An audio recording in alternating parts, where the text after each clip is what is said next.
or Japan or everywhere. And so that was always fascinating, but in that same process while doing that, he completed an advanced degree in business, and now he is a full-time instructor of marketing and international business at ACU. And he is going to talk to us today a little about one of those parts of marketing, brand positioning. If you all help me welcome Daniel Garcia. Thank you, Ron.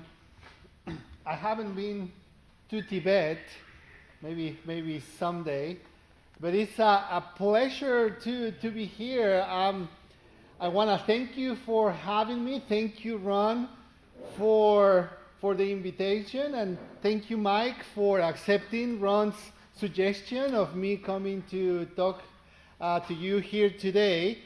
I think we are streaming on Facebook, so I'm assuming I have to stay around this area for the microphone. Okay. Now you can take the mic out, you can walk around, and he'll follow you. And thank you. that was kind of working at the point of it there. So we'll have fun with the technology today. But again, thank you for having me today. It's an honor to be here.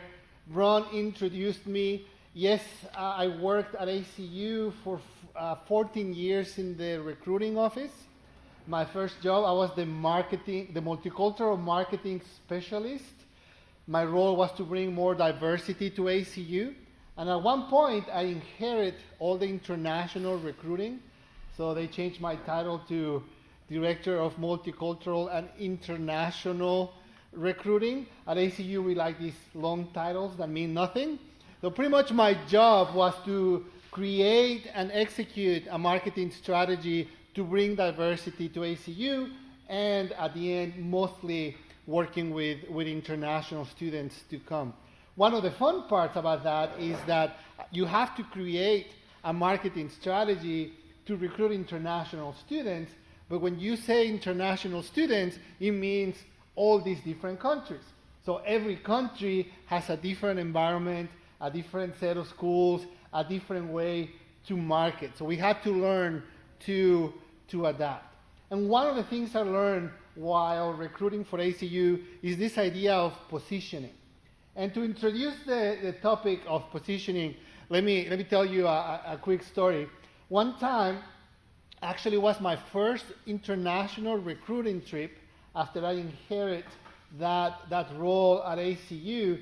We were in Hong Kong, and we were a group of universities. It was a tour, so we visited Hong Kong and Japan and Taiwan and the Philippines, and we will go from country to country.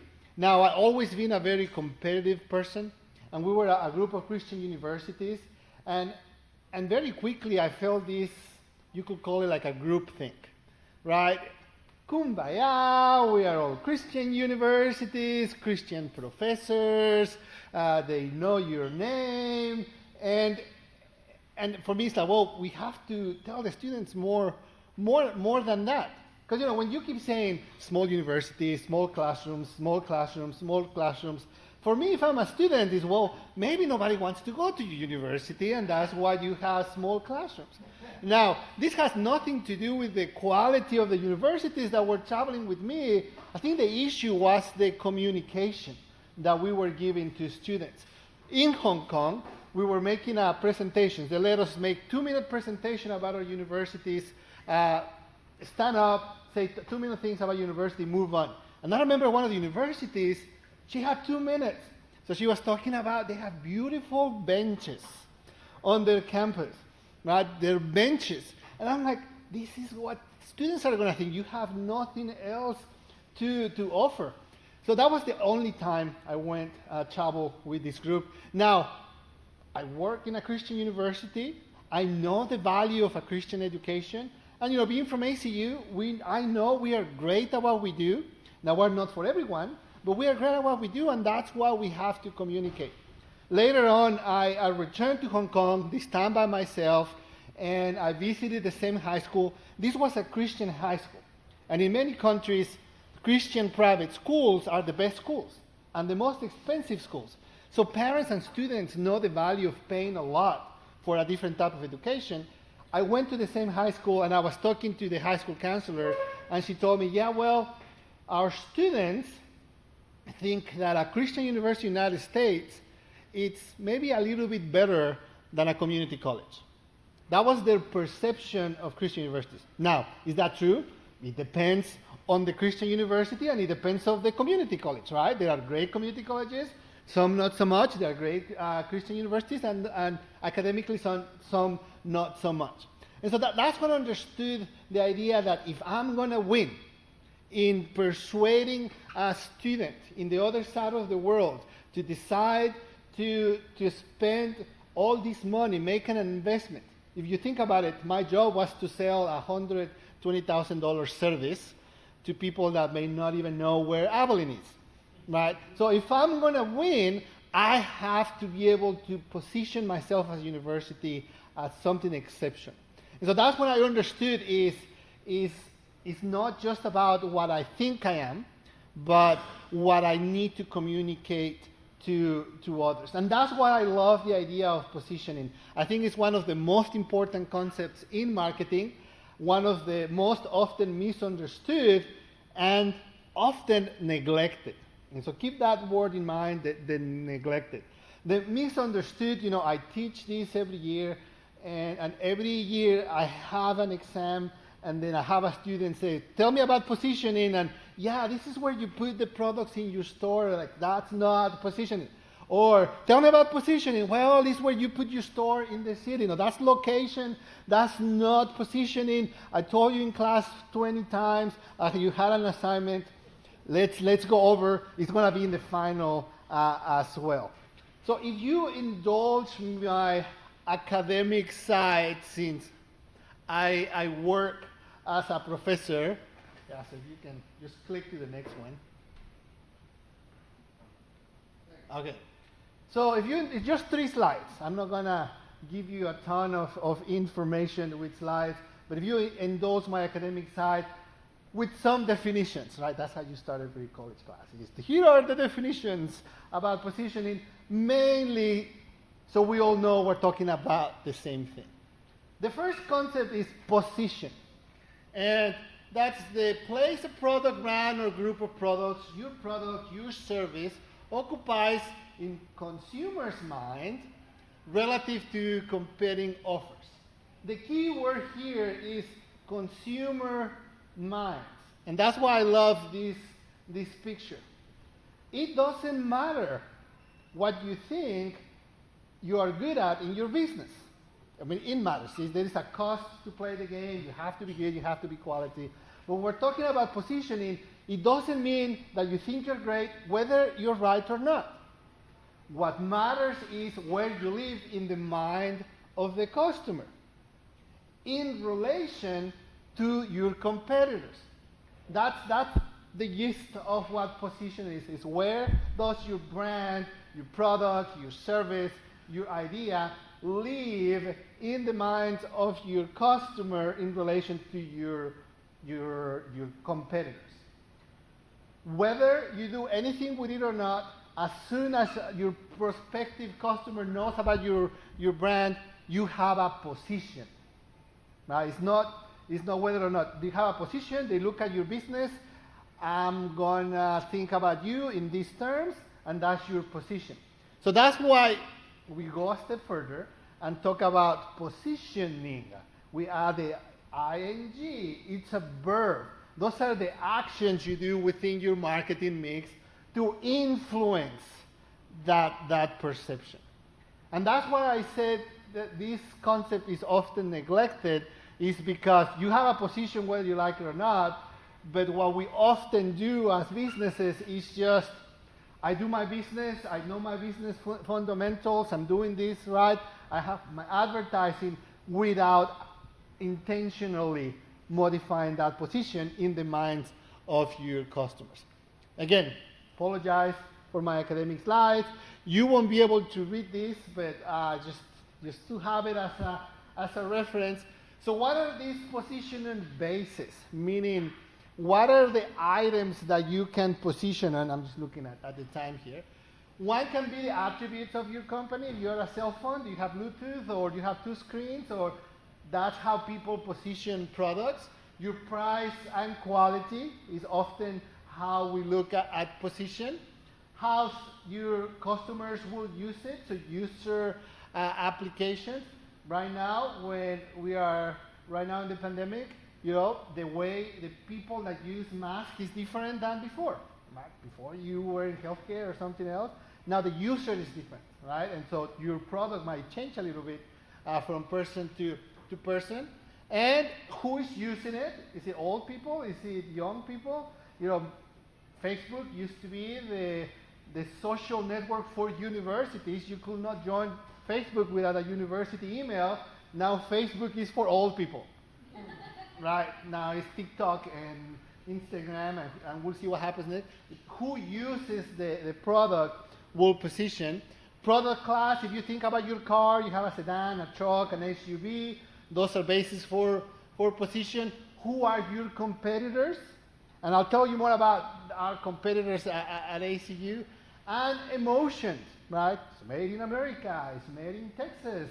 And sometimes we consume a product, we have an emotion attached to that position.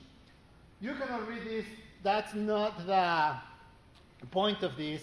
But if you look at the picture, this has a laser. Usually we think about position using a perceptual map. Now, if you see two axes, right, the Y and the Z, those are your bases. Those are the ones we just talked about. Are you your price, your quality, your user, lifestyle, whatever you want to use. And then the specific points is your position. Now, if you see, there are some places where you have a lot of different companies there. Sometimes our perception for companies, they are all clustered together. So what you want to do as a company is to be different. That's your product differentiation. And that's why these maps are useful. If you talk to your customers and see that their perception of you is very similar to other companies, that might not be a good place to be, and you want to move. And that usually you do that through repositioning. I mentioned ACU. I remember when I started working at ACU, there was this, we had a map like this one, and again, talking to prospective students, in the mind of our prospective students, they will lump ACU with other Church of Christ universities in the United States. So in your perception map of quality, cost, whatever you want to pick for those, ACU was clustered with other Christian universities. Now, are we the same? No. Is that a favorable position for us? Not at all, because we believe in this academic quality, we're a bit more expensive, so it was not a good position to be. Again, what matters is not how we think we are different or offer something special, is what is in the mind of the customers. So for a while, ACU has taken very specific steps to reposition ACU in the mind of prospective students. So back then, if you will look at our list of top competitors based on when they apply, they tell us what else they are applying, or if they cancel, they tell us, I'm not coming, thank you very much, but I'm going this place. You record all that data. That cluster were Church of Christ universities. Now, through focus on academic excellence and focusing in strengthening strong programs at ACU, focusing on very specific investments, moving to Division I athletics. Now when you look at the list of top competitors at ACU, it's completely different. You see a Baylor, you see a Texas Tech, so on purpose, the university, so we are not in a good position. We offer something that is different, but that's not translating into the minds of our customers. So the university has taken steps. It's not easy, it's taken years, and that position has changed for the university. I have just some examples here so you can see how the perceptual mapping works. So this one, top to bottom, is high price, low price. Left to right is low performance and high performance for cars. So this is a way to see a positioning of cars. In the top right, you see Ferrari and Bugatti, race cars. And in the bottom left, you see Fiat, right? Nice little car, maybe not too expensive. That's a position. How about chocolate? You have price, high quality, price to low quality, and then low price to high price. It might tell you a little about me that I have no idea what those three on the top right are. I've never seen them, I never ate them, so I guess I don't spend in quality chocolate in my life. But some people put them there, and then on the other side you have M&Ms and Kit Kats and things that we know what they are. You don't have to be price. It doesn't have to be quality. Here is TV channels. And so from top to bottom, you have younger, edgier viewers. And in the bottom, you have older, mainstream. And then you have people that look in TV to escape, and then for enrichment. So you have all these different channels, and that is a position, right? Now, when I was telling you the basis and the reason I had that slide is, hopefully, as in your business, you're thinking, okay, who are my customers? Are we more expensive? Are we cheaper? And then you have to look where you are in this perceptual map with your customers and your competitors. So that was the end of the academic slides. So I have a few strategies for positioning, and actually I don't like the word strategies, so I'm going to scratch that. I'm going to say kind of positioning orientation. And the reason I don't like strategies is because positioning is not like step 1, step 2, step 3, voila. You have your position, enjoy it for the rest of your business. Is you have to be always working for it, always reviewing it, always doing something different, always seeing what your competitors are doing. They might change and do something. So that's why I like it more as an orientation. This is the attitude, the activities that you do. The first one is that you base it on your competitive advantages. You know what a competitive advantage it is. In a podcast, one time I heard an excellent definition as a competitive advantage is your unfair advantage.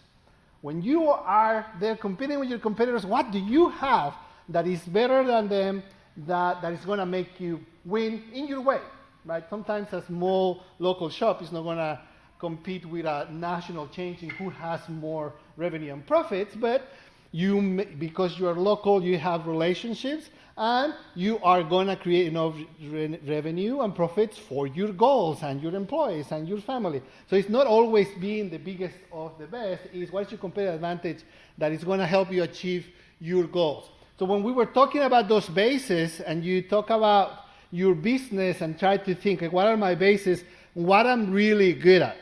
Now again, be careful with what I'm really good at, because often we think we're really good and distinctive about something, and we are not.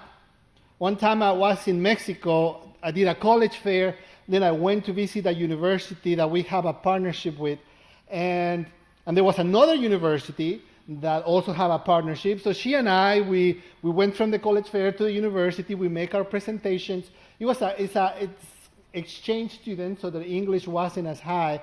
So I did my presentation first in Spanish, and then it was her turn, and she didn't speak Spanish. She asked me, hey, can you translate for me? I'm like, sure, no problem. And then so I did my presentation, and then when I was translating for her, I realized that our presentations were almost identical slide by slide. Right? Here is this slide for campus life, and there is the statistic, and here is the achievements, and this is this, and this is this. Some of the statistics we were better, some of the statistics they were better, but I'm like, we were here talking to students every university. I've been to high schools like in Korea that I'm the 300th university to visit. We're all telling them the same thing. And I'm sure after a while it's like a blur of who told me that. Your competitive advantage has to be something unique about you that is relevant to the student. It doesn't matter if you have the best benches in your campus if that's not relevant to how a student is speaking at university. And that's what I was talking about, at ACU, we're great at what we do, but we're not for everyone. So we have to find who is that type of student that will value what we offer. The other thing is find a gap in the competitive dynamics. So you have to know your competitors, you know what they are doing, and know what they are saying. We used to have all these statistics about other universities and how we were compared in different things. And I think that was great. That's the first part about competitive dynamics, but we were not analyzing what they were saying. One thing that always bugs me is that we're very strict about when we count the number of countries at ACU, we count the students that have an international visa, student visa, where other countries, I know for a fact because they have told me, they count anybody that has come from abroad, right? Missionary kids, U.S. citizens abroad, they count as a country. So I keep saying we have 40 countries at ACU. Somebody will come and say they have 60. Now, I know we have more international students, more percentage, more whatever, but again, if you don't consider what your competition is saying, it won't matter. Now, once you find your competitive advantage, you know how you want to position yourself in finding those gaps with the competition. You have to make sure everybody in your organization buys into that vision and is able to articulate that vision. When I was a student, I did a translation from an audit for an ISO 2000 certification in a lab in Mexico. And so I was the auditor came, they hired me as a translator, so I went along with him. I was surprised, this is a chemical lab business. He didn't have any questions about chemical lab. Most of his questions, okay, what is the mission of the organization? What is the organization purpose? What are the goals? So this articulation from everyone in your organization, and also consistent communication. You cannot just sometimes reinforce your position and then other times just weaken your message. And that means all your advertising on Facebook, on radio, on TV, on flyers, or even if you don't do advertising, your business is doing well that way. Your space when people walk into your business, when they call on the phone, everything that happens needs to reinforce that position. Now, if you don't remember anything else I said, which you want, if you remember this one thing, that the idea with positioning as a verb, instead of just having a position that you have no matter what you do, is the idea of being intentional. That if you don't work actively to achieve the most favorable position for your business in your marketplace, they're gonna eat your cake. The competition may be undermining your strategies, and you may have a profitable business, but you may be wasting good opportunities or not be as efficient as you can. So again, if you remember anything else, you remember this. The idea of having a position and making it a verb as a positioning is that you have to be intentional. Another podcast, I heard the idea of brand purpose. It's on purpose, right? It's not just this is what I happen to get from what I have. So this is the idea of positioning.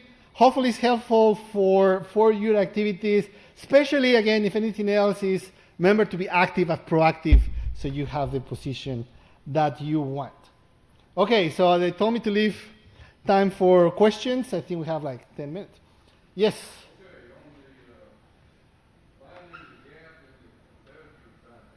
Uh-huh.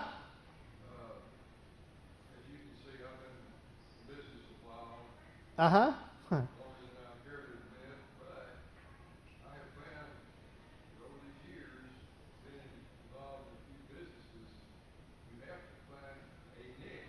Uh-huh. Yes. Yeah, well, when I'm getting ready and I come, I try not to, okay, this is my textbook of marketing, but yeah, there's niche marketing. There are different ways to find your target market, right? And so yes, so the idea of a niche market is a market that probably is not big enough for those big companies to be focused on, but you can occupy that niche and serve it well enough to be successful. So that's usually when we talk about niche marketing, that's what it is. There is a smaller market not being served otherwise. You can focus on that, and that will achieve your goals. I think competitive dynamics goes beyond that, right? Because it's not just, for instance, if we're talking, a lot of niche products now are health products, right? So vegetarian products or health conscious products. That could be a niche, but when you remember the perceptual map, even if you're selling healthier products, which is the niche that you're focusing on, customers may see your brand cluster with others that are not health products. So that's the idea of finding that gap, is in the perceptual mapping, is if you pick those bases, which, it's not a science which two you pick, and then you talk to your customers, you do your marketing research, you understand how customers see you and the competition, and then you plot the different companies. If you see your cluster, but you may see that there is a space in that perceptual map that is not occupied by other companies, and you think you can be profitable there, that's where you move. And often you do that through a niche market or a niche product that you are fulfilling a need that somebody doesn't have.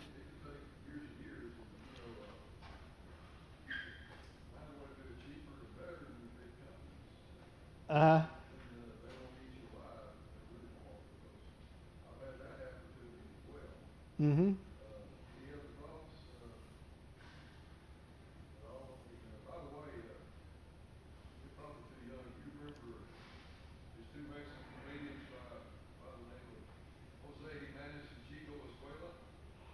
Not really, no.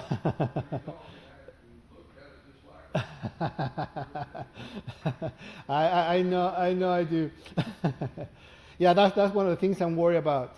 Classes this fall, I'm gonna have to wear a mask and with my accent and a microphone and teaching in a gym. That's gonna be a bunch of layers of noise in the communication process there, but we'll manage.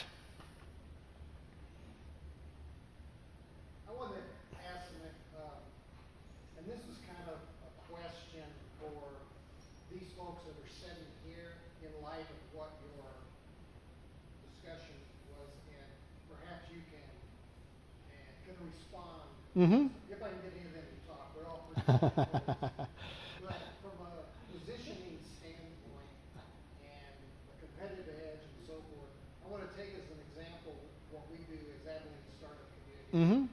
which is, I characterize it more as a public service. We don't make money at it or anything like that.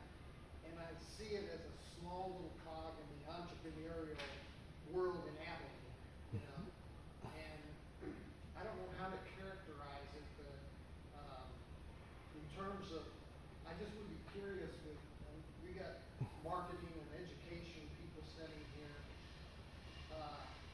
How would you guys characterize Abilene Startup Community in light of what he was talking about, positioning? Does it have any coherence to that message at all, or not? Because I'm not knowingly competing against somebody else. Mm-hmm. Per se, and I was just curious.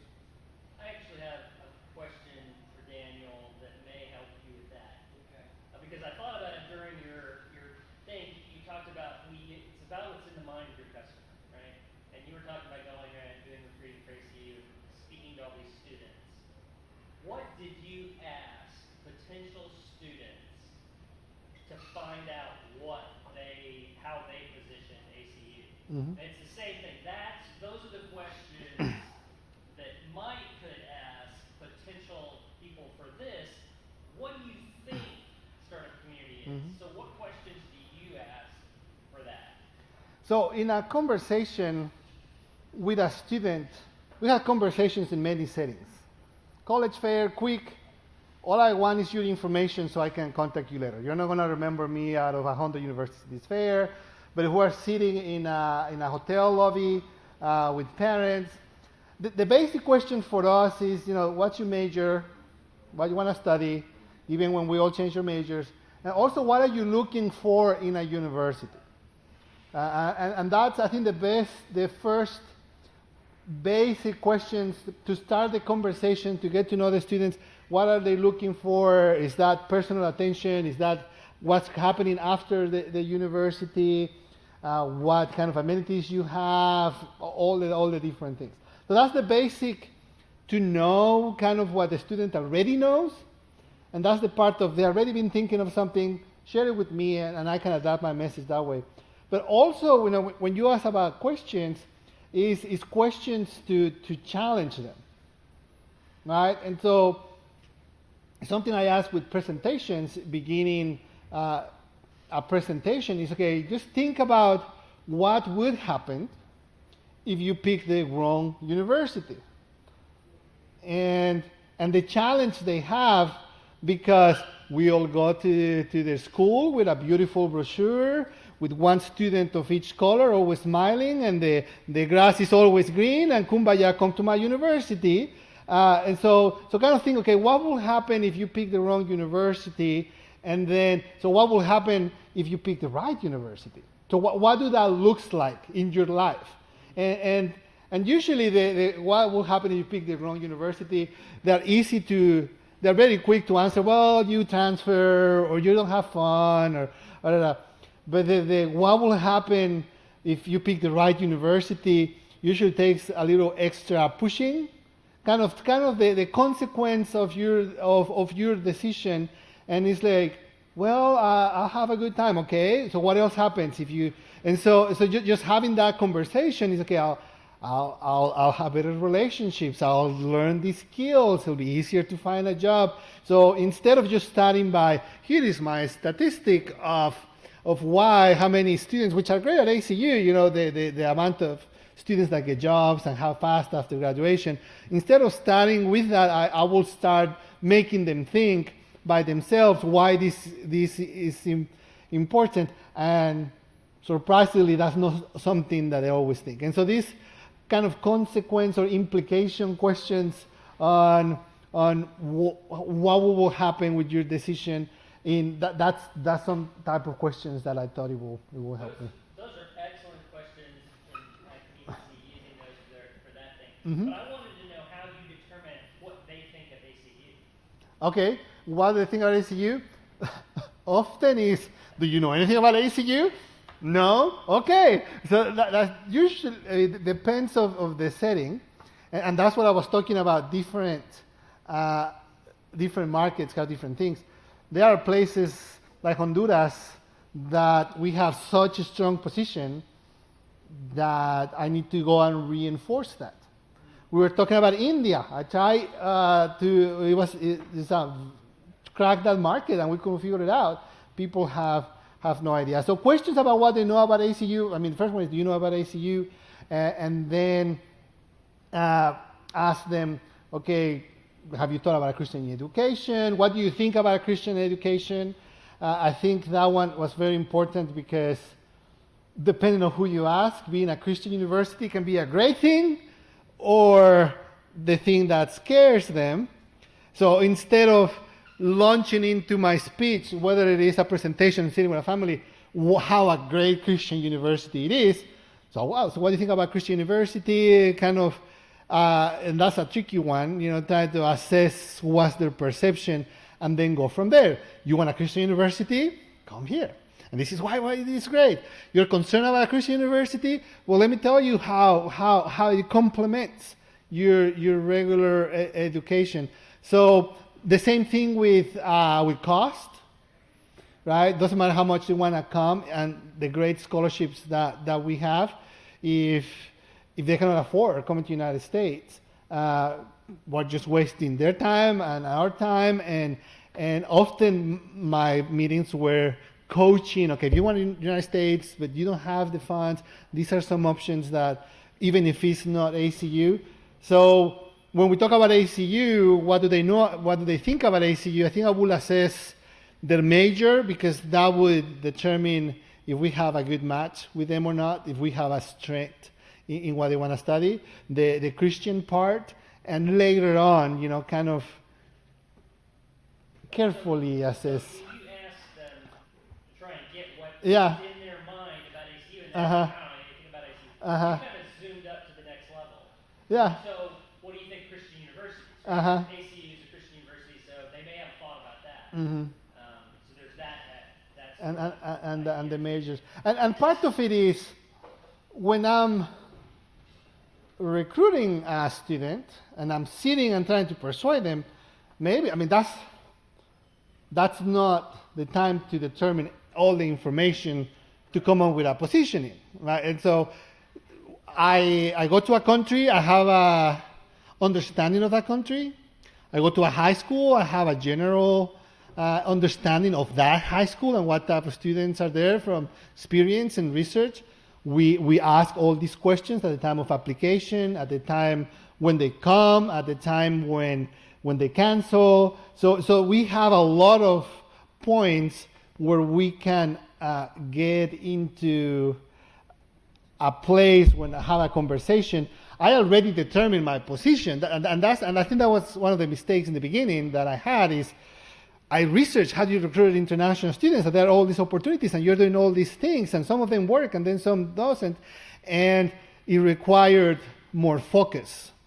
And so hopefully by the time I go to that place, I'm already talking to a student that is more likely to come because our positioning and our marketing and how we go to that place already at least put some of the more likely to come students to come. And so again, I ask a lot of questions, but that's more of the personal selling type of question and answer and conversation that gives me information about how they perceive a university. But that conversation when I'm selling is not when I determine my position. I determine my position through research and other conversations before, and that way I have focused messages unlike this answer. Any other questions? I guess not. Well, thank you for your time. I hope I didn't go just in time. We have one more minute left from what you told me. Thank you. I'll leave this here. Thank you. Okay, thanks, Daniel. Thanks, everybody, for being here. Next month, we will be here in September. The guest speaker is going to be another academic. Dr. Paul Mason is going to be talking about his business that he does besides just being the dean of the McMurray Business School. Like today, he's not here because he's making money giving a deposition, so he acts as an expert economics witness to juries and things. Is that right, Toby? Do you know? Isn't that right? And so Paul is not here today because he's giving a deposition in his field of expertise. So, but anyway, he's going to be talking about how he developed that business and was springboarded into that out of his academic expertise. So I hope you'll join us the second Monday of next month, and we'll be right back here at Potter's Pizza, and hopefully we'll be on live. And thanks to Tim Prosser today pulling my feet out of the fire by doing all this stuff with Facebook, so we appreciate that. So feel free to fellowship. If you haven't met my friend John Cordero up here, John is from Fort Worth, and he came over here just to come to one of these meetings. So feel free to introduce yourself to him. And Daniel, thanks again. And signing off. Thank you.